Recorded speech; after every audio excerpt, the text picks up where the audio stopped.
My name is Epsiba Beulah. Before I was a Hindu girl doing a lot of idol worship, and I was like completely a traditional girl, like accepting what father says, what the elder says, and I was used to respect all those things. And after coming to the Lord, and I stopped the tradition. I completely stopped the tradition, and I just entered into the love and compassion of the Lord. My parents arranged for the marriage, and it was like a 2 months gap from the arrangement to the marriage. And immediately after marriage, like he said, like I don't like you. So I just want to leave, and he left. Even I was pleading him, I was begging him, and I was asking him to come back, but it never happened. If he is not going to come to me, I want to die. That if he is going to be separated from me, I should die. The day I was about to kill myself, I was watching a TV channel, and immediately she started like, here one girl is crying. You have been separated with your husband and you are planning to die now, but you are not going to do that. Immediately I called to one of my Christian friends, and she shared with me the gospel. On the spot, I accepted Lord as my Savior. The next moment, I felt free from the burdens and all kind of thoughts, and everything left me. Praise lord అండి. దేవునికి మహిమ కలుగును గాక. ప్రార్థన చేసుకుందాం. పరిశుద్ధ గొప్ప దేవా, నీకు స్తోత్రం, స్తుతి, మహిమ, ఘనత, ప్రభావం చెల్లించుకుంటున్నాం. నేను ఈ సమయంలో ఉన్న పాటను మీ పాస్ అనేది వచ్చేటకు మీరు మాకు ఇచ్చిన ఈ గొప్ప ధన్యతకి వందనాలు తండ్రి. ఏమి ఇచ్చిన ఈ రుణం మేము తీర్చుకోలేము, కానీ ప్రభా ఈరోజు మీరు మాకు ఇస్తున్న ఈ వాక్యాంశాన్ని బట్టి వందనాలు ప్రభా. అయ్యా మరి ముఖ్యంగా యోసేపు యొక్క జీవిత చరిత్రని ప్రభా అయ్యా తండ్రి కొన్ని రోజుల పాటుగా మేము ధ్యానించాలని ఆశ కలిగి ఉంటుండగా అయ్యా తండ్రి ఒక్కొక్క అంశాన్ని మేము నేర్చుకున్నట్టుకు మరి యోసేపు చరిత్రలోకి వెళ్ళి జీవితంలోకి వెళ్ళి మేమేం నేర్చుకోవాలో అవన్నీ కూడా మాకు నేర్పించి మీరే సమస్త మహిమ ఘనత ప్రభావాలు పొందుకోమని యేసుక్రీస్తు నామములో ప్రార్థనతో వేడుకుంటూ పొందుకుంటున్నాము తండ్రి. ఆమేన్. ప్రైజ్ లార్డ్ అండి. దేవునికి మహిమ కలుగును గాక. మరి దేవాది దేవుడు ఈరోజు మనకిస్తున్న వాక్య అంశం ఏంటి అంటే యోసేపు యొక్క మరి లైఫ్ గురించిన అధ్యాయాలండి. అంటే ఈరోజు ఆరంభించబోతున్నాము మొదటి భాగముగా. మరి దేవుని చిత్తమైతే ఒక 14 నుండి 16 భాగాలుగా మరి విభజించి ఉన్నాను. మరి దేవుడు ఏ రీతిగా నడిపిస్తాడో మనం చూద్దామండి. మొదటిగా యోసేపు అంటే అర్థం ఏంటంటే గాడ్ విల్ యాడ్ అంట. God will add. ఎలా యాడ్ చేస్తాడు అంటే మరి కలిసి మరి ఉండడానికి, లైక్ గ్యాదరింగ్ అంటే సమకూర్చడానికి. మరి ఆ పేరు పెట్టింది ఎవరు అని అంటే యోసేపు యొక్క తల్లిగారు పెట్టిన పేరండి. తన గురించి మనకి తెలిసిందే. యోసేపు ఎవరు అనేది చూస్తే మొదటిగా యాకోబు యొక్క కుమారుడై ఉన్నాడు. మరి రేచెల్కి మరి పుట్టిన కుమారుడై ఉన్నాడు. మరి వీరిద్దరు ఎవరు అనేది చూస్తే మనకి తెలిసిందే. వారిద్దరూ మరి ప్రేమించి పెళ్లి చేసుకున్న వారిలాగా ఉన్నారు. అలాగే యాకోబు కూడా మరి ఎంతో ప్రయాసపడి మరి తన కష్టాన్ని కూడా మర్చిపోయి మరి రేచెల్ కోసము మరి కొన్ని సంవత్సరాలు పనిచేసి మరి తనని సొంతం చేసుకున్నట్టుగా మనకు తెలుసు. అయితే ఆ రీతిగా వారు మరి ఇష్టమైన పెళ్లినైతే కష్టమైన చేసుకున్నారు. కానీ వారి వివాహ బంధంలో వారికి ఉన్న లోటు ఏంటంటే పిల్లలు లేరండి. మరి లేయాను కూడా మరి యాకోబు పెళ్లి చేసుకున్నాడు. కానీ లేయాకైతే దేవుడు అద్భుతమైన రీతిగా ప్రేమించి ఒకరి తర్వాత ఒకరిని మరి 4 5 సంతానాన్ని అయితే ఇచ్చి ఉన్నాడు. కానీ మరి ఇక్కడ చూస్తే రేచెల్ విషయంలో మాత్రం అలాంటి పరిస్థితి లేదండి. ఎందుకంటే తనకి పిల్లలు అంత ఈజీగా కాలేదు. కారణాలు మనం చూస్తే మరి మీరు కావాలనుకుంటే మరి ఇదే యూట్యూబ్లోకి మీరు వెళ్ళినప్పుడు మరి అద్భుతమైన రీతిగా రేచెల్ గురించిన మాటలు, ఎలా బిడ్డల్ని కనింది అనే దాని గురించి మనం నేర్చుకున్నాము గతంలో. మరి వీలైతే మీరు యూట్యూబ్లోకి వెళ్ళి ఆ మెసేజ్లు మీరు ధ్యానించవచ్చండి. అంత మాత్రమే కాదు, ఇక్కడ నేను రేచెల్ గురించి మొదటిగా నేనేం చెప్పాలనుకుంటున్నానంటే మరి చాలా రోజుల తర్వాత, అంటే తను వివాహమైన తర్వాత కొన్ని సంవత్సరాల తర్వాత మరి దేవుడు అద్భుతమైన రీతిగా మరి తనకి కుమారుడిని ఇచ్చినప్పుడు మరి నాకు ఇంకా ఈ కుమారుడు మాత్రమే కాదు ఇంకొక కుమారుడిని కూడా దేవుడు నాకు ఇస్తాడు అని నమ్మిందండి. ఇక్కడ మనము మొదటి అంశంగా ఏమి నేర్చుకుంటున్నామంటే యోసేపు యొక్క జననం, అలాగే తన అన్నదమ్ముల గురించి, అలాగే తనకు వచ్చిన కళల గురించి. అంటే యోసేపు యొక్క కళలు, అలాగే జన్మ, అలాగే మరి ఆ రక్త సంబంధికుల గురించి ఈరోజు మనం ధ్యానించబోతున్నాం. మరి ఈ రీతిగా మరి యోసేపు అనే వ్యక్తిని మరి దేవాది దేవుడు యాకోబుని, అలాగే తను ప్రేమించిన రేచెల్ని దేవుడు దీవించి ఆశీర్వదించిన మొదటి సంతానంగా ఉన్నాడు. కానీ మరి యాకోబుకి మొదటి సంతానము కాదండి. మరి యాకోబుకి అయితే ఏ సంతానమై ఉన్నాడు అనేది చూస్తే మరి ఇంచుమించు 8వ 9వ సంతానంగా బైబిల్ చెప్తుంది. అంటే నాకు కరెక్ట్ కౌంట్ గుర్తులేండి. ఏది ఏమైనా కానీ దేవాది దేవుడు అద్భుతమైన రీతిగా మరి వీరికి సంతానం ఇచ్చి ఉన్నాడు. అందును బట్టి దేవునికి మహిమ కలుగును గాక. అయితే యోసేపు అంటే మరి మళ్ళీ చెప్తున్నానండి, గాడ్ విల్ యాడ్ అని. మరి రేచెల్ విశ్వాసంతో దేవుడు నాకు ఇంకొక సంతానాన్ని కూడా ఇస్తాడని విశ్వాసంతో తనైతే పేరు పెట్టిందండి. ఇప్పుడు చూస్తే మొదటిగా మరి యోసేపు అనే వ్యక్తి పుట్టిన తర్వాత, అలాగే రేచెల్ మళ్ళీ ఒక కుమారుని, అంటే యోసేపుకి ఏ పేరైతే పెట్టిందో ఆ పేరుకి తగ్గినట్టుగానే దేవుడు వెంటనే ఆమెను మళ్ళీ ఆశీర్వదించి మరి చక్కటి కుమారుణ్ణి ఇవ్వడం అనేది జరిగింది. ఇంకొక కుమారుణ్ణి కూడా ఇవ్వడం అనేది జరిగింది. కానీ ఆ కాన్పులో మరి రేచల్ చనిపోతుందండి. మరి రేచల్ చనిపోయినప్పుడు మరి ఆ కొడుక్కి ఒక నెగిటివ్ పేరు పెట్టిందండి. అదే నాకు అర్థం కాని విషయం. ఒక తల్లిగా కుమారుడికి ఎప్పుడు నెగిటివ్ పేర్స్ పెట్టకూడదు, కానీ తను మరణావస్థలో ఉండి తనకున్న మూర్ఖ స్వభావాన్ని బట్టి మరి తను చనిపోతుంది కాబట్టి కుమారుడు గురించి కనీసం ప్రేమ కూడా లేకుండా మరి దుఃఖపుత్రుడు అని పేరు పెట్టినప్పుడు మరి యాకోబు అయితే ఆ పేరును మార్చి బెన్యామి నా కుడి భుజానికి సంబంధించిన వాడు అని చెప్పేసి మరి పేరు పెట్టేసుకున్నాడు. అయితే మరి వీరిద్దరు అన్నదమ్ములు మరి రేచల్కి పుట్టడం అనేది జరిగింది. అయితే ఇక్కడ మరి రేచల్ చనిపోవడం వల్ల యోసేపుని బెంజమిన్ని మరి ఇక్కడ యాకోబు గారు అత్యధికంగా ప్రేమించడం అనేది జరిగిందండి. అత్యధికంగా ప్రేమించడం, మరి ఇదండి మనం ఈరోజు నేర్చుకోబోతున్న అంశం. ఇక్కడ యోసేపు అనే వ్యక్తి జీవితము మరి ఆరంభం నుండి అంతం వరకు ఈరోజు మనం ధ్యానించబోతున్నాం. అంటే తన పుట్టుక దగ్గర నుండి మరి తన మరణం వరకు మరి ఏ రీతిగా అతను ఒక్కొక్క స్టెప్ జీవించాడు. అందరికీ తెలుసు కదా, యోసేపు అనగానే ఓవర్ నైట్ మరి బైబిల్లో రాజు అయ్యాడు అని చెప్పేసి, ఫరో తర్వాత ఫరో అంతటి వాడయ్యాడు అని అందరికీ తెలిసిన మరి ఈ చరిత్ర వెనకాల ఉన్న రహస్యాలు, ఆ బిడ్డ పడ్డ వేదనలు, ఆ బిడ్డ ఎలాంటి పరిస్థితులు గుండా వెళ్ళాడవన్నీ మనం ఈరోజు ధ్యానించబోతున్నామండి. మొట్టమొదటిగా యోసేపుని మరి తన అన్నదమ్ములు, అంటే ఇక్కడ మళ్ళీ చెప్పబోతున్నానని చూడండి. మొదటిగా లేయాకి మరి ఎంతమంది సంతానం అంటే మరి 6 సంతానం అండి. లేయా మరి యాకోబు యొక్క మొదటి భార్యకి 6 సంతానం ఉన్నారు. ఆ తర్వాత రేచల్కి 2 సంతానం. ఆ తర్వాత చూస్తే మరి బెహల్లాకి మరి పుట్టినవారు, అలాగే మరి తర్వాత జిల్ఫాకి పుట్టినవారు, వారు కూడా 4 ఉన్నాడు. దాను, నాఫ్తలిను, మరి గాద్, అషర్ అని వారు 4 అండి. అంటే వారెవరు అంటే మరి ఈ రేచల్కి లేయాకి మరి హెల్ప్ చేయడానికి వచ్చిన వారి ద్వారా కూడా యాకోబు మరి పిల్లల్ని కనడం, వారిని భార్యలుగా స్వీకరించడం అనేది జరిగిందని ఇవన్నీ మరి జరిగిన చరిత్ర. అయితే ఈ రకంగా ఈ 4 ద్వారా పుట్టిన వారే 12 మంది సంతానము, వారే ఇజ్రాయెలైట్స్ ట్రైబ్స్ అండి. అంటే వారే 12 గోత్రాలు. ఆ 12 గోత్రాల్లో మొదటిగా రూబాను, సీమోను, లేవి, యూదా, ఇస్కారు, జెబిలోను, యోసేపు, బెంజమిన్, ఇలా వీరు మరి శ్రేష్టంగా పుట్టినవారు. సో ఏదేమైనా యాకోబుకి పుట్టిన వారు కాబట్టి 12 మంది మరి యాకోబుని బట్టి కాదు, కానీ అబ్రహామును బట్టి, ఇస్సాకును బట్టి దేవుడు యాకోబు యొక్క సంతానాన్ని కూడా దీవించాడు, యాకోబును కూడా దీవించడం అనేది జరిగిందండి. ఇక్కడ నేను ఒక మాట చెప్పాలనుకుంటున్నాను. ఈ 12 మందిలో మరి యాకోబు ఒక తప్పు చేస్తున్నాడా, తన హృదయ స్థితిని బట్టి అలా చేశాడా మనకు తెలియదు, కానీ తను రేచల్ని ప్రేమిస్తున్నాడు కాబట్టి రేచల్ చనిపోయిన తర్వాత అంత మాత్రమే కాదు, రేచల్కి పుట్టిన మొదటి సంతానము కాబట్టి మరి ఎంతగానో, అంటే వృద్ధాప్యంలో మరి యాకోబు ఈ కుమారుణ్ణి కన్నాడు కాబట్టి మరి ఎంతగానో యోసేపుని ప్రేమించడం జరిగింది. అంత మాత్రమే కాదు, మిగతా వాళ్ళకంటే కూడా ఎక్కువగా ప్రేమించడం జరిగిందంట.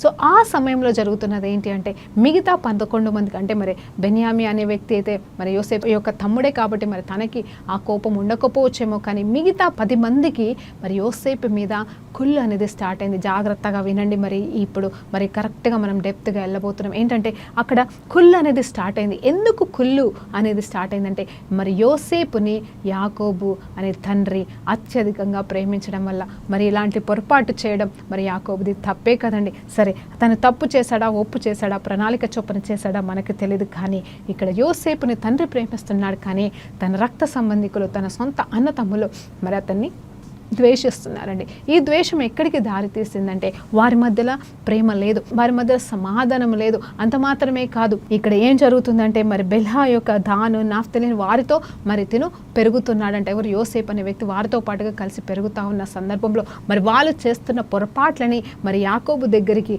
వచ్చి కంప్లైంట్ చేయడం అనేది కూడా జరిగింది. చూడండి, ఆది కాండము 37వ అధ్యాయంలో మనం ధ్యానించబోతున్నామండి. ఇవన్నీ మాటలు 1వ వచనం 2వ వచనాలు మనం ధ్యానించినప్పుడు, అప్పుడు యోసేపు వారి చెడుతనమును గూర్చిన సమాచారము వారి తండ్రికి తెచ్చి చూడెను అంట. మరియు యోసేపు ఇజ్రాయేలుకి, మరి ఇజ్రాయేల్ అంటే ఎవరో కాదండి, మరి యాకోబే, వృద్ధాప్యమునందు పుట్టిన కుమారుడు కనుక తన కుమారుడి వీళ్ళందరికంటేనే ఎక్కువగా అతన్ని ప్రేమించి, చూడండి, తన కుమారుల కంటే కూడా ఎక్కువగా అతన్ని ప్రేమించి అతని కొరకు విచిత్రమైన నిలువుటంగి కుట్టించెను. అతని సహోదరులు తమ తండ్రి అతనిని అందరికంటే ఎక్కువగా ప్రేమించుట చూచినప్పుడు వారు అతని మీద పగపట్టే, చూడండి, కోపము కుళ్ళు మాత్రమే కాదటండి, పగపట్టేశారండి. చూడండి, తండ్రి యొక్క ప్రేమ సహోదరుల పగకి దారి తీసింది అంటే మరి అది ఇజ్రాయెలైట్స్ యొక్క, అంటే ఇజ్రాయెల్ యొక్క సంతానము మరి ఆ 10 మంది తప్ప, లేకపోతే ఇది యాకోబు తప్ప మనం అర్థం చేసుకోలేము. కానీ ఇక్కడ జ్ఞాపకం చేసుకుంటా కదా, ఆ ప్రేమ అనేది ఇక్కడ పగకి దారి తీసింది. అంత మాత్రమే కాదు, వారి మధ్యలో సమాధానమే లేదంటండి. చూడండి, పగపట్టేసి ఎలా అంటే వారి మధ్యలో అతనికి క్షేమ సమాచారమైన అడగక ఉండిపోయారంట. మరి యోసేపు ఒక కళ కని చూడండి ఇక్కడ జరుగుతున్నది. ఒకవైపు మరి యోసేపు వచ్చేసి నీతిమంతుడుగా మంచిగా ఉంటున్నాడు, అంత మాత్రమే కాదు తన అన్నదమ్ములు చేస్తున్న తప్పులని మరి ఇజ్రాయెల్ దగ్గరికి తీసుకొచ్చి కంప్లైంట్ చేస్తున్నాడు, అంత మాత్రమే కాదు ఆ తర్వాత వీళ్ళు పగపట్టేశారు. ఆల్రెడీ పగపట్టడం మాత్రమే కాదు, ఇక్కడ జరుగుతున్న ఇంకొక అంశం ఏంటి అంటే కళ కంటున్నాడు. కళ కన్నవాడు నోరు మూసుకొని కూర్చోకుండా వాళ్ళ అన్నల్ని పిలిచి చెప్తున్నాడు, అన్న మన విషయంలో ఒక కళ. ఇది స్పష్టంగా క్లియర్గా కనిపించిన కళ అండి, అతనికి శ్రేష్టంగా అర్థమైన కళ. ఎలాంటి కళ అంటే ఇదిగో మీరందరూ కలిసి అంటే మనమందరం కలిసి పనులు కడుతూ ఉన్నాము, అక్కడ నా పన దగ్గర మరి మీ పనులు వచ్చి సాగిల పడినట్టుగా నేను చూశానని చెప్పేసి మొదటి కళని వర్ణించినప్పుడు వాళ్ళకి ఇంకా కోపం వచ్చేసి, అంటే మేము నీకు దాసలం అవుతాం అంటే నెక్స్ట్ వచనాల్లో ఉంటుందండి. మరి వీలైతే మళ్ళీ చదువుదాము. అయితే ఎలా ఉంటుందంటే మేము వచ్చి నీ దగ్గర ఇప్పటికీ నువ్వు మాకంటే ఎక్కువగా ప్రేమించబడ్డం సరిపోతలేదా అని చెప్పేసి పగపట్టుకున్న వీరు కళని బట్టి ఇంకా కోపానికి గురైపోయి వీడిని ఎలాగైనా చంపేసేయాలి ఒకసారి అన్న పగతో ఉన్నారండి. అక్కడితో ఆగకుండా మరి దేవాది దేవుడు అండి కళల విషయంలో మనము ఆలోచన చేస్తే ఏంటంటే అది యోసేపుకు వచ్చిన కళ. ఆ కళలంటే మరి గతంలో మనం మాట్లాడుకున్నాం ఏంటంటే కళల విషయంలో మనం ప్రమేయం 90% ఉండదండి, 10% ఉంటుంది నేను. ఎందుకంటే ఏవైతే ఎక్కువ ఆలోచిస్తామో అవి మనకి కళల రూపంలో వస్తాయి. అలాగే దేవుని నుండి వచ్చే కళలు మనం అడిగినప్పుడు రావచ్చు, అలాగే ప్రణాళికను బట్టో దేవాన్ని చిత్తం ఏంటన్నప్పుడు దేవుడు మనతో మాట్లాడే రూపంలో ఉండొచ్చు. అంత మాత్రమే కాదు, కొన్ని కళలు ఏంటంటే సందర్భం లేకుండా అసలు ఆలోచన లేకుండా మనకి అసలు తెలియకుండా కూడా మనకి కొన్ని కళలు వస్తూ ఉంటాయి. అవి ఎలాంటి కళలు అంటే ఇక్కడ యోసేపుకి వచ్చిన కళలు అంటే అసలు యోసేపుకి అలాంటి ఉద్దేశం లేదు, వారు వచ్చి నాకు సేవ చేయాలనే తలంపు యోసేపుకి లేదు. కానీ ఇక్కడ కళ మాత్రం యథార్థంగా వచ్చింది. ఏంటంటే తన పన ఎదుట మిగతా వారి పనులు అంటే అన్నల పనులు వచ్చి సాగిల పడడం అనే కళ వచ్చింది. ఈ కళకి మరి యోసేపుకి అసలు సంబంధమే లేదండి. కానీ అది మరి తనను గమ్మున ఉండకుండా అన్నదమ్ముల విషయమే కాబట్టి తెలుసో తెలియకో మరి వాళ్ళకి చెప్పి ఉన్నాడు. నేనేమనుకుంటున్నానంటే ఇక్కడ మొదటిగా మనం ఒకటి జ్ఞాపకం చేసుకోవాలి. ఇక్కడ యోసేపు కళలు కనవాడుగా అని పేరుంది, కానీ మరి ఆ కళ మాత్రమే కాదు, కానీ అక్కడ ఇంకొక మాట ఉంది. ఏంటనే చూస్తే అతనికి ఇంటర్ప్రిటేషన్ అర్థం కాలేదండి. ఒకవేళ అర్థమై ఉంటే తను నోరు తెరిసేవాడు కాదు, అన్నలకి చెప్పేవాడే కాదు. తన అమాయకత్వం బట్టి అజ్ఞానాన్ని బట్టి కళలైతే చెప్తా ఉన్నాడు. నెక్స్ట్ మళ్ళొక కళ కంటున్నాడు. 9వ వచనం చూసినప్పుడు నేను మరి ఒక కళ కంటిని అని చెప్పేసి ఇక్కడ మరలా చెప్తున్నాడు. ఈ కళ ఎలాంటి కళ అంటే మరీ శ్రేష్టంగా ఉందండి, ఇంకా శ్రేష్టమైన కళ. మరి ఒక కళ కంటిని అని చెప్తున్నాడు. అందులో సూర్య చంద్రులను 11 నక్షత్రములను నాకు సాష్టాంగ పడినని చెప్పినట్టు. అంటే ఈ కళ కూడా తన కోరుకున్న కళ కాదు, కానీ మరి దేవాది దేవుడు తనకిస్తున్న కళ. మొదటగా సంఖ్య లేదండి అన్న, మీ పనులు నా ఎదుట అని సంఖ్య లేదు. అలాగే ఇక్కడ చూస్తే 11 నక్షత్రములను ఉంది. ఇక్కడ ఆ నక్షత్రాలు నా అన్నదమ్ములే అని కూడా తన ఆలోచన చేయట్లేదు. సూర్య చంద్రులు అనగానే ఆ తల్లిదండ్రులని కూడా తన ఆలోచన చేయట్లేదు. కానీ వచ్చిన కళని వచ్చినట్టుగా తను చెప్తున్నాడు. ఎందుకంటే he doesn't have the gift of the మరి ఇంటర్ప్రిటేషన్ అని నేను నమ్ముతున్నాను ఆ సమయంలో. ఎందుకంటే అర్థమై ఉంటాయి, ఖచ్చితంగా ఆయన చెప్పేవాడు కాదు. అయితే ఈ 2 కళల వల్ల ఏమైపోయాడంటే యోసేపు వారికి శత్రువు అయిపోయాడు. ఇక్కడ చూడండి ప్రణాళిక ఎక్కడ మొదలైంది. యాకోబు యొక్క ప్రార్థనను బట్టి మరి రేచల్ యొక్క ప్రార్థనను బట్టి మరి కన్న కుమారుడు ఎలా ఉంటున్నాడంటే కలలు కంటూ మరి అక్కడ అన్నదమ్ముల మధ్యలో పగ ప్రతీకారాలకి కారణమవుతున్న ఆరంభంలో మనం ఇక్కడ చూస్తూ ఉంటాం. ఈ ఆరంభం ఎక్కడికి నాంది పలికింది, ఎక్కడికి దారి తీసింది అనేది మనం ప్రతి దినము ధ్యానించినప్పుడు మనకు అర్థమవుతుందండి. ఇది 100% ఒకటి మాత్రం సత్యం. ఆరంభంలో తనకి యోసేపుకైతే మల్టీ కలర్ కోట్ అంటండి, అంటే చక్కటి రంగులు కలిగిన మరి కోటు కూడా మరి నాన్నగారు తనకి కుట్టించడం అనేది జరిగింది. మరి ఆ తండ్రి కూడా తనకు ఒక్కడికి ఎందుకు కుట్టించాలండి చెప్పండి, అందరికీ కుట్టించవచ్చు కదా. అంటే అధికమైన ప్రేమ కలిగి ఉన్నాడు, ప్రేమ చూపిస్తే సరిపోతుంది కదా. మరి అక్కడ ఎందుకు వ్యత్యాసం చూపించారంటే అది యాకోబు తప్పు కూడా కాదు, కానీ ఇవన్నీ జరగవలసి ఉన్నాయి. ఎందుకంటే కొన్ని జరగాలంటే కొన్ని జరగాలండి. హల్లెలూయా, దేవునికి మహిమ కలుగును గాక.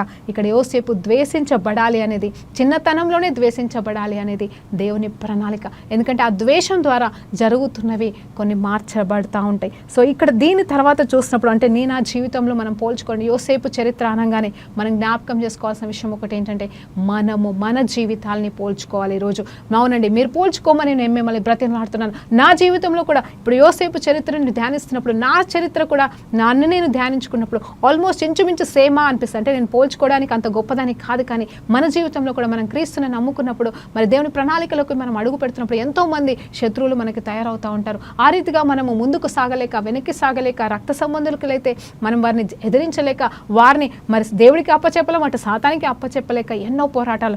ఇక్కడ ఇతను కూడా అలాగే మరి ఇబ్బందులు పాలయ్యాడు. ఆ తర్వాత అక్కడ తండ్రి అంటాడు, ఇక్కడ చూడండి ఆ కళను బట్టి, ఆ రెండో కళను బట్టి, ఏంటి నువ్వేమంటున్నావు, 11 మంది అంటే నీ అన్నదమ్ములు, అలాగే నీ తల్లి నేను కలిసి, అంటే తల్లి అంటే అక్కడ తల్లి స్థానంలో ఉన్న ఇంకొక తల్లి అండి, మరి మేమంతా కలిసి నీ దగ్గర సాగిలపడాలా అని ఇక్కడ ఇజ్రాయెల్ కూడా గద్దిస్తాడండి. ఎందుకు గద్దిస్తాడు తెలుసా? ప్రేమ లేక కాదు, కాకపోతే తను చిన్నవాడు కదా, చిన్నవాడు అంటే ప్రేమ ఓకే, ప్రేమ మంచిదే, అత్యధికమైన ప్రేమ ఇస్తున్నాడు, కానీ అధికారం మాత్రం యోసేపుకి ఇవ్వాలన్న తలంపు మరి తనకి లేదు. కాబట్టి మరి అలా ఉండకూడదు బేటా అని చెప్పేసి ధైర్యంగా ప్రేమతో చెప్తున్నాడో లేకపోతే తిడుతున్నాడో తెలియదు, కానీ ఇక్కడ గద్దించినట్టుగా మాత్రం తెలుస్తుంది. అంటే ప్రేమ ఉన్నా కూడా గద్దించే తండ్రిగా ఇక్కడ కనిపిస్తూ ఉన్నాడండి.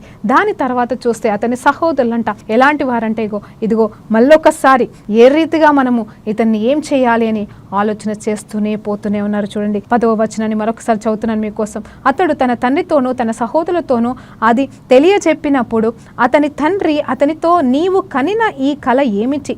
నేను నీ తల్లియు నీ సహోదరులు నిశ్చయముగా వచ్చి నీకు సాష్టాంగ పడుదుమా అని అతన్ని గద్దించరి. అతని సహోదరులు అతని యందు అసూయపడిరి. అయితే అతని తండ్రి ఆ మాట జ్ఞాపకముంచుకొనెను. చూడండి ఇక్కడ చెప్పేశాడు, అయిపోయింది.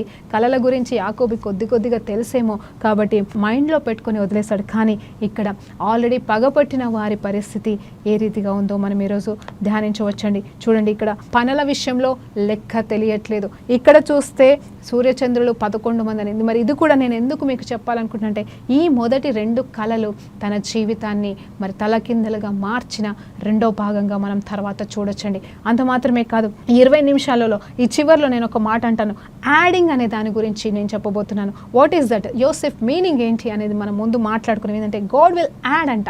What is that God is going to add? Rachel అయితే నాకు ఇంకో కుమారుని కూడా ఇవ్వాలి అన్న కోరికతో ఆ కుమారుడికి ఆ పేరైతే పెట్టింది. కానీ దేవుని ప్రణాళిక చొప్పున గ్యాదరింగ్ టుగెదర్, చూడండి జాగ్రత్తగా వినండి, గ్యాదరింగ్ టుగెదర్ ఈ యోసేపు రాబోయే కాలంలో ఎలా అందరినీ సమకూర్చి మరొక గొప్ప ప్రణాళికకి, అవునండి ఐగుప్తులకి నడిపించడానికి. అంటే నిజమే, మనం ఎప్పుడు మనకి బైబిల్ అంటేనే ఐగుప్తులకి వెళ్ళి బయటకు రావడం గురించే తెలుసు. కానీ ఇక్కడ యోసేపు గారి జీవితం ఎలా ఉంటుందంటే ఐగుప్తులకి మరి అందరినీ నడిపించినట్టుగా ఉంటుందండి. అంటే అందరినీ గ్యాదర్ చేసినట్టుగా ఉంటుంది. అంత మాత్రమే కాదు, తను ఫుడ్ని కూడా గ్యాదర్ చేస్తాడండి. ఇవన్నీ నిజంగా పేరుకు తగినట్టుగా ఎలా ఒక్కొక్కటి వెళ్ళిపోయిందో మనం చూస్తాం. మరి అంత మాత్రమే కాదు, మళ్ళా చెప్తున్నాను, రేచల్ రెండో కుమారుడికి, అయ్యా మరి నిజమే పెద్ద కుమారుడిని బట్టి నేను కృతజ్ఞతలు చెల్లించి ప్రార్థన చేసినప్పుడు నాకు రెండో కుమారుడిని ఇస్తావని నేను నమ్మినప్పుడు నాకు కుమారుని ఇచ్చినావు, నీకు కృతజ్ఞత అని చెప్పేసి ఒక కృతజ్ఞత పేరు ఏదైనా పెడితే బాగుండేదండి. కానీ అలా పెట్టలేకపోయింది ఆ తల్లి. కానీ ఇక్కడ తల్లి ప్రేమలో ఆ బిడ్డ ఎదగలేదు. చిన్నప్పుడే తల్లి పోయింది, కానీ ఆయన మాత్రం తండ్రి ప్రేమ అత్యధికంగా పెంచుకుంటూ వెళ్ళాడు. అంత మాత్రమే కాదండి, అన్నలు పగబట్టినను, అన్నవాళ్ళు కోపంగా ఉన్నను, అన్నవాళ్ళు తన విషయంలో మరి ఇంతగా, చూడండి ఒక మాట అంటాను, ఎక్కడ ప్రేమ ఉండదో దేవుని చిత్తం అయితే మరి ఈ క్రిస్మస్ మెసేజ్గా నేను అదే చెప్పాలనుకుంటున్నాను. ఇక్కడ ఒక మాట చెప్పాలనుకుంటున్నాను, జాగ్రత్త. దేవుడు ప్రేమ స్వరూపి, ఆయన మనకి ప్రేమను ఇచ్చి ఉన్నాడు. అంత మాత్రమే కాదు, సమాధానాన్ని కూడా ఇచ్చినాడు. అయితే ఇక్కడ చూసినప్పుడు ఈ 12 మంది అన్నదమ్ముల మధ్యలో ప్రేమ లేదు కాబట్టి సమాధానం కూడా లేదండి. అంటే దెర్ ఇస్ నో పీస్. ఎలాంటి పీస్ అంటే వీడు కనిపిస్తే చాలు, యోసేపు అనే వ్యక్తి కనిపిస్తే చాలు, వీడిని ఏం చేయాలి, ఎలా కొట్టాలి, ఎక్కడ కొట్టాలి, ఎలా నరికేసేయాలి, ఇలే తలంపు. లేకపోతే దూరం నుండి వస్తున్నా కూడా మరి ప్రతీకారాలతోనే వాళ్ళు రగిలిపోతూ ఉన్నారు. చూడంగానే కోపం అండి. అవునండి, ఇప్పుడు మనం కూడా 4 ఇంట్లో ఉంటే, 5 ఇంట్లో ఉంటే, లేకపోతే కుటుంబ సభ్యులమే కావచ్చు, సంఘంగానే కావచ్చు, మధ్యలో ప్రేమ లేకపోతే మన మధ్యలో ఆలోచనలు అంటే సరిగా లేకపోతే, ఏక అభిప్రాయం లేకపోతే ముందుగా ఏది ఉండదు తెలుసండి, సమాధానం ఉండదు. సమాధానం లేని పరిస్థితిలో మనం ఉంటే ఇంకా మన జీవితం వ్యర్థం. కానీ యోసేపు మరి ఇంత మంచి పేరు కలిగిన వ్యక్తి సమాధాన పూర్ణుడిగా ఏం చేశాడు తెలుసా అండి, మరి అందరినీ గ్యాదర్ చేశాడు చివరికల్లా. ఇలా మరి తన జీవిత చరిత్ర అంతటిలో మనం చూసినప్పుడు ఆయనకి ప్రేమ లేదు, ఆయన జీవితంలో మాత్రం పీస్ ఉందండి. ఇది గమనించండి. అంటే ఆయన తల్లిదండ్రుల ప్రేమ పొందుకున్నాడేమో, కానీ తర్వాత ఎవరి ప్రేమ తను పొందుకోలేదు. కానీ ఇక్కడ అద్భుతమైన సంఘటన మనము తెలుసుకోవాల్సింది ఏంటంటే ఇక్కడ అతనికి మాత్రం సమాధానం. ఎందుకంటే యోసేపుని ఏ రోజు కూడా ఎప్పుడు కూడా దేవాది దేవుడు విడిచిపెట్టలేదని బైబిల్ చెప్తుంది. ఆయన ఏ స్థితిలో ఉన్నా, అవునండి, దీని తర్వాత ఆయన ఎక్కడికి వెళ్తాడో తెలుసా అండి, తర్వాత చంపడానికి చూస్తారు, మరి గొయ్యలో పడేస్తారు, అవన్నీ మనం ధ్యానించబోతున్నాం. ఆ తర్వాత చూస్తే మరి ఇంకొకసారి జైల్లోకి వెళ్ళిపోతాడు. అక్కడ నుండి బయటకు వచ్చాను కదా, ఇంకా అయిపోయింది కదా అనుకునే లోపల మళ్ళీ ఇంకొక స్థలం, ఇలా ఎన్నో స్థలాల గుండా వెళ్తూ ఒక్కొక్క స్థలంలో తను పొందుకున్నది ఏంటి తెలుసా అండి, ఓటమే కావచ్చు. మరి పాపపు స్థితిలో లేడు, కానీ జాగ్రత్తగా వినండి, పాపం అనేది లేనివాడిగా యోసేపు కనిపిస్తూ ఎన్ని టెంప్టేషన్స్ వచ్చినా గెలుస్తూ అక్కడ సాతానికి ఛాన్స్ ఇవ్వకుండా తను పవిత్రమైన జీవితాన్ని జీవిస్తున్నాడే, కానీ ఎక్కడ కూడా పడిపోలేదు. అందునిమిత్తము దేవుడైతే ప్రతి చోట ఇప్పుడు ఈ సమయంలో దేవుని ప్రేమతో పాటుగా దేవుడు తనకు తోడుగా ఉన్నాడో లేడో తను తెలుసుకున్నాడో లేదో నాకు తెలియదు, కానీ తనకు మాత్రం సమాధానం ఉందండి. అన్నా అని పలకరిస్తున్నాడు. వాళ్ళు తిడుతున్నా కొడుతున్నా వాళ్ళు ఏం చేసినా కానీ యథార్థంగా నాన్నగారికి అప్పచెప్పాల్సిన బాధ్యతలు, మాటలు, జరిగిన సంఘటనలు, లెక్కలు చెప్తున్నాడే, కానీ నిజంగా పగ పెట్టుకోలేదు. కానీ మిగతా వారి విషయంలో, అన్నదమ్ముల విషయంలో, మరి బెన్యామీ గురించి తెలియదు, మరి తను పగ పెట్టాడని అయితే మనకు తెలియదు, కానీ మిగతా 10 మంది మాత్రం అతని పట్ల ప్రేమ లేదు, వారి జీవితంలో సమాధానం లేదు. కారణం ఎవరు అనేది చూస్తే యోసేపుని బట్టి మీరు ఒక్కసారి ఆలోచించేద్దారా. 12 మంది గోత్రాలని దేవుడు ఎన్నుకున్నాడు. ఈ 12 మంది గోత్రాలను దేవుడు ఎన్నుకుంటే 12 మందికి వాగ్దాన దేశం ఇచ్చాడు. ఇక్కడ యోసేపుకి మాత్రమే లేదు, లేకపోతే మనం అనుకున్నట్టు యూదా గోత్రపు సింహం నుండి వచ్చిన యూదాకి మాత్రమే దేవుడు ఆ ఇజ్రాయెల్ స్థలాన్ని, ఆ కానాను ప్రదేశాన్ని, ఆ వాగ్దాన దేశాన్ని ఇవ్వలేదు. కానీ 12 మంది వారు ఎలాంటి వారైనను, వారు ఎలాంటి గుణగణములు కలిగినను, వాళ్ళు చివరికి తమ్ముళ్ళని చంపాలని చూస్తున్న మనస్తత్వం కలిగిన వారికి సైతం దేవుడు వాగ్దాన దేశాన్ని ఇచ్చి ఉన్నాడండి. ఇది దేవుని ప్రేమ అంటారా, లేకపోతే దేవుడు అపనమ్మకమైన వాడైతే కాదు కదండి. మరి స్వార్థం లేనివాడు ఆయనైతే మరి అన్యాయాన్ని సహించే దేవుడు కాదు. పాపులనైతే దేవుడు క్షమిస్తాడు. జాగ్రత్త, దేవుడు పాపులని క్షమిస్తాడు, కానీ పాపాన్ని సహించడు. అంత మాత్రమే కాదు, నువ్వు పాపపు స్థితిలో ఉంటే పోనీలే తెలియకుండా చేస్తున్నాడని క్షమాపణ, ఎందుకంటే ఆయన కుమారుని ఇచ్చి ఉన్నాడు కాబట్టి, కానీ ఆశీర్వదించలేడు. ఇది జాగ్రత్తగా ఉండండి. మనం పాపంలో ఉంటే దేవుడు క్షమిస్తాడేమో, కానీ ఆశీర్వదించలేడండి. ఇది మనం జాగ్రత్తగా గ్రహించాలి. అయ్యా ప్రభా, నేను పాపం చేశాను, అయినా సరే నాకు ఈ ఆశీర్వాదం కావాలంటే మాత్రం రాదండి. పాపం నుండి బయటకు వచ్చి ఒప్పుకొని నువ్వు విడిచిపెడితేనే నీకు ఆశీర్వాదాలని, అది కూడా పరలోక సంబంధమైన ఆశీర్వాదాలే కావచ్చు, ఏలోక సంబంధమైన ఆశీర్వాదాలు కావచ్చు నీకు వస్తాయి. అలాంటిది ఈరోజు నేను అడుగుతున్నానండి, ఒక్క వ్యక్తిని వాడుకొని దేవుడు మిగతా 11 మంది గుణాలని మార్చగలిగిన మరి స్థాయిలోకి ఎలా, ఎందుకంటే ఇప్పుడు వాగ్దాన దేశంకి వెళ్ళాలి అంటే వారికంటూ ఒక ప్రాసెస్ కావాలి, వారికంటూ ఒక మార్పు రావాలి. ఎందుకంటే వీరి జీవితం అంతా కుళ్ళు, కుతంత్రాలు, అసూయ అండి. చూడండి, ఏదైతే సాతాను లక్షణాలన్నీ కూడా కలిగిన వీరికి ఏ రకంగా దేవుడు మరి కానాన్ని ఇవ్వడానికి సంసిద్ధంగా ఉన్నాడు అనుకుంటారు మీరు ఆలోచించండి. యాకోబు మోసగాడే కావచ్చు, కానీ తను కావాలని మోసం చేయలేదు. తన పేరుకి అర్థం మోసగాడే కావచ్చు, కానీ దేవుని ప్రణాళిక చొప్పున తల్లి నడిపించిన దాన్ని బట్టి ఆ 1-2 సార్లు అన్న విషయంలో మోసం చేశాడేమో, కానీ ఆయన నిజమైన మోసగాడైతే కాదండి. అలాంటి అతనికే మరి దేవుడు మార్చుకొని తొంటి విరిగే పరిస్థితి దాకా తీసుకొచ్చి సాగిలపడి తన, అంటే నిజం చెప్పాలంటే యాకోబుకి మరి లేనిది ఏంటి అంటే దేవునితో మరి బంధం అనేది లేదండి. నిజం చెప్పాలంటే నా తండ్రి దేవుడు, నా తాత దేవుడని కొలుసుకుంటున్నాడేమో, కానీ నా దేవుడు అనే పరిస్థితికి రాలేదు. ఎప్పుడైతే తన తొంటి ఇరిగి మరి ఒక్కడిగా నిలబడి మరి దేవునితో పోరాడాడో, యుద్ధం చేశాడో, అంటే ఆ రిజలింగ్ చేశాడో, అప్పుడు కదండి అతనికి దేవునికి మధ్యలో బంధం అనేది ఏర్పడింది. అప్పుడు ఇజ్రాయిల్గా మార్చబడ్డాడు. అప్పుడు నిజమైన ఆరంభం, ఆ అబ్రహాముకి ఇచ్చిన వాగ్దాన ఆరంభం అనేది మొదలైందండి. అయితే మరి యాకోబుని మార్చిన దేవుడు, అంటే యాకోబుని దేవుని వైపు, అంటే తన వైపు ఆకర్షించుకున్నట్టుగా ఈ 11 మందిని మరి దేవుడు ఆకర్షించుకోవాలంటే ఒక మార్గం కావాలి, ఒక వ్యక్తి కావాలి. అంటే వారిలో ఉన్న అసూయలన్నీ బయటకి రావడానికి, అంటే ఉన్నాయి లక్షణాలు ఉన్నాయి. రూపాల్లో చెడుతనం ఉంది, తర్వాత మిగతా వారిలో చెడుతనం ఉంది. మనము దానికంటే ముందు అధ్యాయాలు చదివినప్పుడు వారిలో ఒక్కరిలో కూడా, నిజం చెప్తున్నాండి, యోసేపు తప్ప ఎవరిలో కూడా మంచి లక్షణాలు ఏ మాత్రము లేవు. కానీ దేవుడు కృపగల దేవుడు, వారికి మంచితనం లేకపోయినా వారికి వాగ్దాన దేశం ఇవ్వడానికి మరి ప్రార్థన పూర్వకంగా వాళ్ళని మార్చాలని మరి దేవుడు కలిగి ఉన్నాడు. కాబట్టి అక్కడ యోసేపుని వాడుకున్నాడు. మనం అందరం అనుకుంటాము, ఎందుకు యోసేపు అవసరం లేదు అసలు. ఆ మధ్యలో ఐగుప్తుకి దాకా ఎందుకు వెళ్ళాలి, ఐగుప్తు నుండి మళ్ళీ వెనక్కి ఎందుకు రావాలి, ఇదంతా అవసరం లేదు కదండి. మరి దేవుడు ఎందుకు నడిపించాడు అనేది ఇవాళ నేను, అంటే ఆల్మోస్ట్ ఫస్ట్ భాగంగా కొంచెం ఇంట్రొడక్షన్ ఇచ్చాను. కొన్ని ప్రశ్నలు మీలో పెట్టి ఉన్నాను, మళ్ళీ కొన్ని ఆలోచనలు మీలో పెట్టి ఉన్నాను. అంత మాత్రమే కాదు, కొన్ని క్లుప్తంగా, అంటే నేను జస్ట్ అక్కడ మొత్తం మొత్తం ఇట్లా కన్ఫ్యూజ్ చేసేలాగానే నేను మీరు చెప్పి ఉంటానేమో, కానీ ఇది మీకు అవసరం అండి. ఈరోజు మీరు వింటున్నారు కదా, మీకు వచ్చిన ప్రతి ప్రశ్నకి మరి ఈ సిరీస్ని మీరు కంప్లీట్గా వింటే ప్రతి దానికి జవాబులు మనకి దొరుకుతాయి. సో ఈ ఇంట్రొడక్షన్ మెసేజ్లో నేను చెప్పగలిగిందల్లా ఒక్కటేంటంటే 11 మందిని మార్చడానికి యోసేపు ఎన్నుకున్నాడు. ఐగుప్తుకు తీసుకెళ్లాల్సిన పరిస్థితి ఎందుకు వచ్చింది అనేది అది మనకు మొదటి అధ్యాయంలో మనకు తెలుస్తుంది. కానీ ఇక్కడ మాత్రం ఆ 11 మందిని మార్చడానికి యోసేపు ఇప్పుడు నిన్ను కూడా దేవుడు ఎన్నుకున్నాడేమో, నిన్ను మాత్రమే దేవుడు ఎన్నుకున్నాడేమో, కానీ నీ ద్వారా నీ చుట్టుపక్కల ఉన్న అన్య జనులనే కావచ్చు, పాపంలో లోకంలో ఉన్న వారినే కావచ్చు మార్చడానికి దేవుడు నిన్ను ఎన్నుకున్నాడేమో. ఒకవేళ నువ్వు కూడా పాప స్థితిలో ఉండి తర్వాత దేవుడు లేపాడేమో, అందును బట్టి కూడా స్తోత్రం దేవునికి. అలాగే నువ్వు నీతిమంతుడిగా బ్రతుకుతూ నీ నీతిని బట్టి మరి ఎంతో మందిని దేవుడు నడిపించాలని ప్రణాళిక కలిగి ఉన్నాడేమో. అంత మాత్రమే కాదు, ఇగో యోసేపు లాగా మరి నీ జీవితం అస్తవ్యస్తంగా మిగతా వారి అసూయ చేత నీలో ఉందేమో. ఒకటి గమనించండి, ఇతరులు మనల్ని ప్రేమించకపోతే, ఇతరులు మనల్ని ద్వేషిస్తే మన సమాధానం అయితే దేవుడు దొంగలించలేడు. మన సమాధానం మనకు పోదు. మనకు బాధ ఉంటుందండి, జాగ్రత్తగా వినండి, మనకి బాధ ఉంటుంది, వేదన ఉంటుంది, కానీ సమాధానం మాత్రం మనల్ని విడిచిపెట్టదు. ఇది గుర్తుపెట్టుకోండి. ఎందుకంటే సాతాను ఎప్పుడు మనకు ఒక మోసం చెప్తా ఉంటాడు. ఏంటి అంటే నీకు సమాధానం లేదు, నీ జీవితం ఇంతే అని. కరెక్టే, మనకి సమాధానం లేదు అనడానికి కారణం నేనైతే. ఒకవేళ నా వల్ల ఇతరులకి ప్రాబ్లం వస్తే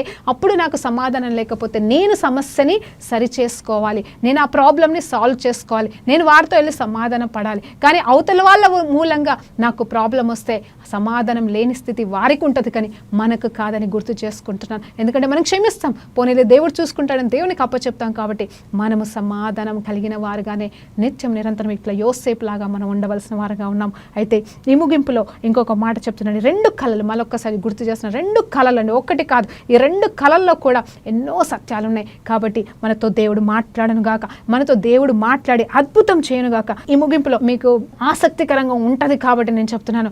మీకు తెలియని విషయము నేను ఒక మాట చెప్తానంటే, నా సాక్ష్యం పూర్తిగా విన్నవారికైతే నా గురించి తెలుస్తుందండి. ఈ రోజు వీరితో పోల్చాలని కాదు, ఈ సంఘటనతో పోల్చాలని కాదు. నేను 10వ తరగతిలో అంటే అవునండి, నేను రక్షణ పొందుకుంది ఇంజనీరింగ్ అయిపోయిన తర్వాత నేను రక్షణ పొందుకున్నాను. అప్పటిదాకా నేను ఒక హిందూ అమ్మాయిగా, సాయిబాబా భక్తురాలుగా నేను బ్రతికిన దానిని, హిందూగా బ్రతికిన దాన్ని. కానీ నేను 10th క్లాస్ నుండే నేను ఒక కళ చూస్తున్నాను. ఆ కళ ఏంటి తెలుసా అండి? కళలో ఎప్సిబా. నేను నిజంగా నాకు ఈ బైబిల్ తెలియదు, యేసు ప్రభు తెలియదు, ఏమీ తెలియదు. కానీ ఆ పేరు నాకు పెడతారని కూడా తెలియదు. అలాగే యోసేపు లాగా ఆ కళ ఎందుకు వచ్చిందో నాకు తెలియలేదు. నేను ఎవరికి చెప్పుకోవాలో కూడా తెలియదు, చెప్పుకోవడానికి కూడా నాకు ఎవరు లేరు. కానీ క్రిస్టియన్ పేరు మాత్రం ఇప్పుడు నాకు దేవుడు పెట్టిన పేరు అప్పటి నుండి కళలో వస్తుంది. ఆ కళ ఈరోజు మరి మీ మధ్యన నిలబెట్టడానికి, ఈరోజు యోసేపు గురించి ధ్యానించడానికి మార్గము చేసినది అంటే మరి ఈ కళ ఈ రోజు నుండి నా జీవితంలో ఏ రకంగా మార్చబోతుందో ప్రతిరోజు మనం ధ్యానించుకుంటూ ముందుకు సాగుదాం. అయితే మరి ప్రార్థనతో ఈరోజు ముగించుకుందామండి. రేపటి దినమున మరి అతను నెక్స్ట్ అంశాలు ఒక్కొక్కటిగా క్లుప్తంగా మనం ధ్యానించబోతున్నాం. కాబట్టి దేవుడు మనకి సహాయం చేయను గాక. ప్రార్థన చేసుకుందాం. పరిశుద్ధుడా గొప్ప దేవా, నీకు స్తోత్రమయ్యా. ఈరోజు క్లుప్తంగానైనా అన్ని రకాలుగా ప్రభానైనా యోసేపు గురించిన, తన రక్త సంబంధికుల గురించిన కొన్ని మాటలు మేము ధ్యానించి ఉంటుండగా అయ్యా నాతో మాట్లాడండి అయ్యా. నిజమే తండ్రి, కళల ద్వారా నైనా నువ్వు ఎలా మాట్లాడుతావో మాతో మాట్లాడండి ప్రభా. ప్రత్యేకంగా ఈ సిరీస్ అయిపోయే లోపల ఎంతో మంది జీవితంలో నైనా తండ్రి వారు ఎక్కడ ఉన్నారో ప్రభా, ఆ ఉన్న చోటనే ఉంచకుండా యోసేపుని హెచ్చించిన రీతిగా వీరిని నన్ను కూడా హెచ్చించి మీరు మహిమ పొందుకోమని వేడుకుంటూ యేసుక్రీస్తు నామములో ప్రార్థనతో వేడుకుంటూ సమర్పిస్తున్నాము తండ్రి. ఆమేన్. ప్రైజ్ లార్డ్ అండి. దేవునికి మహిమ కలుగును గాక.